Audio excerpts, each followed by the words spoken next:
get into my main topic for this week, I would like to offer a brief recap of Broker Summit and the Fair Housing Summit, which were Wednesday and Thursday of last week. On Wednesday, there was great insights into different communication media, thoughts on making your videos relevant, and we were told combining business and work helps to humanize you, which is key to likability and relationships, all of which is how you transform views into clients. There was also some great discussion about the use of artificial intelligence, or AI, in real estate. Interestingly, our experts saw it as both a crutch and an asset. As a crutch, it will hold back those who let it do all the work. As an asset, well, those are the agents who will let it work in the background, saving them time, but allowing them to remain the face of real estate, which is what the consumer wants. One additional insight came from a gentleman sitting in a row in front of me who's been using AI for some time. He observed that if you want general information, it can be very helpful. But if you want to appear to be a local expert, it may be able to produce content, but not accurate content. Since all real estate is local, that actually sounds like a good thing to me. Thursday was the MR Fair Housing event. Great speakers and great insights. One insight led to the sidebar idea of financial wellness, which is what prompts the slide behind me. For those of you relatively new to real estate, the importance of hanging on to some of what you make is a critical habit to get into. While reinvesting earnings in your business is a wise strategy, making sure basic needs are met is as well. When they are not met, making sure you are producing a safety net is important, and that is where financial wellness enters the picture.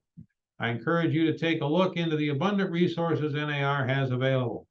One last thought about fair housing and inclusion. This is not a new issue, and the reason it has moved to the front page is not because those who have experienced discrimination are doing a better job articulating the issue. This has moved to the front page because people who look like me have finally chosen to speak up, making it everyone's issue. I hope you join me. Market conditions. Since the month has just ended, data for all of April is not yet available, and looking at the first three and a half weeks of the month, not much has changed since the last report. Sales are down a little more than 11%. Inventory remains up over last year despite fewer new listings being taken, and the absorption rate is over 30%, which continues to favor sellers. Our board activities. May 4th is happy hour at Irish Coffee, and if you prefer a Hispanic flair, Cinco de Mayo is Friday. Monday the 8th, learn about successfully selling HUD homes. The 12th is roundtable luncheon at the board office. The 18th is morning coffee, and the 29th is Memorial Day. There are also 3 national events taking place that people seem to pay a lot of attention to as well. The first is the Kentucky Derby on May 6th. Sunday the 14th is Mother's Day, don't forget. And May 28th is the Indy 500. Guess that means summer is just around the corner, at least according to the calendar. Finally, at a meeting recently, it was observed that history only repeats itself when we don't learn from it.